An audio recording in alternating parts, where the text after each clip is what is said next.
सही क्या है। त्योहारों को राजनीतिक हथियार बनाने की कोशिश की जा रही है? क्योंकि राजस्थान से अगर मैं थोड़ा दिल्ली लौटूं तो यहां पर दक्षिणी दिल्ली में मेयर साहब की ओर से ऐलान किया गया है कि वहां पर जो मांस की दुकानें हैं वो बैन रहेंगी, क्योंकि कई जगहों पर तो नवरात्रि के दौरान लहसुन प्याज तक का इस्तेमाल नहीं होता है और जो लोग व्रती होते हैं उनको दिक्कत होती है, तो इसीलिए बैन करने की और उस पर रोक लगाने की मांग कर दी गई है। क्या त्योहारों को राजनीतिक हथियार के तौर पर इस्तेमाल किया जा रहा है?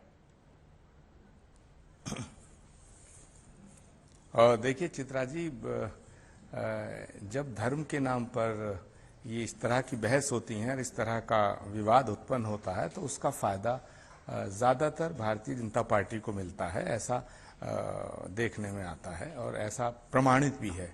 डॉक्टर संबित पात्रा जी जो बात कह रहे हैं वो बड़े टारगेटेड होकर के कह रहे हैं कि जो राजस्थान सरकार का फैसला है और जो दिल्ली सरकार का फैसला है, मैं दिल्ली सरकार के या दिल्ली के मेयर के इस फैसले से वो कह रहे हैं कि नवरात्र के अंदर मीट की दुकानें बंद हो जाएंगी या बंद कर देनी चाहिए, तो मैं तो कहना चाहता हूं कि मीट की दुकानें परमानेंट बंद कर दिया जाए। कोई जरूरी थोड़ी है मांसाहार होना, शाकाहारी होना चाहिए।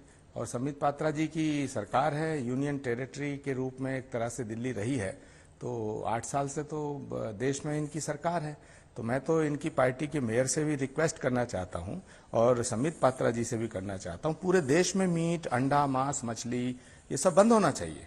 मेरी मांग है आज आपके चैनल से, राष्ट्रीय चैनल से और देश के सबसे बड़े चैनल से और देश की सबसे बड़ी एंकर चित्रा त्रिपाठी की उपस्थिति में ईश्वर को साक्षी रख के मेरी प्रार्थना है आदरणीय संबित पात्रा से कि पूरे देश में मांस, मच्छी, अंडा है ना, सब बंद होना चाहिए।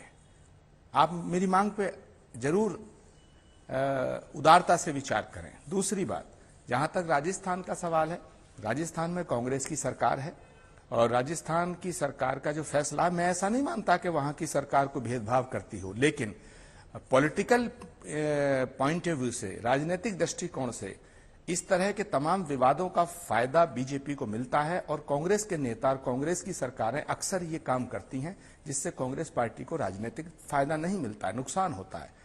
अगर उन्हें रमजान के लिए ये आदेश जारी करना था तो बिल्कुल मैं आपसे सहमत हूं कि उन्हें नवरात्र के लिए भी जारी करना था।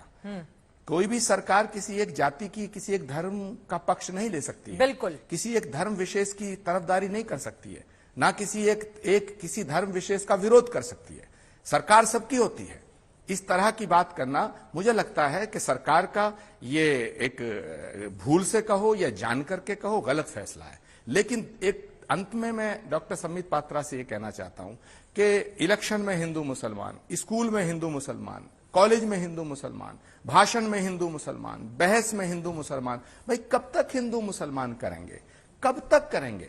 सत्ता के लिए आपने जो किया है, मैं मानता हूं कि हिंदू मुसलमान करने से आपको सत्ता मिलती है, लेकिन ऐसी सत्ता किस काम की डॉक्टर संबित पात्रा? हिंदू मुसलमान की बात करते हो 24 घंटे, कभी हिंदुस्तान की बात भी करो, कभी इंसान की बात भी करो।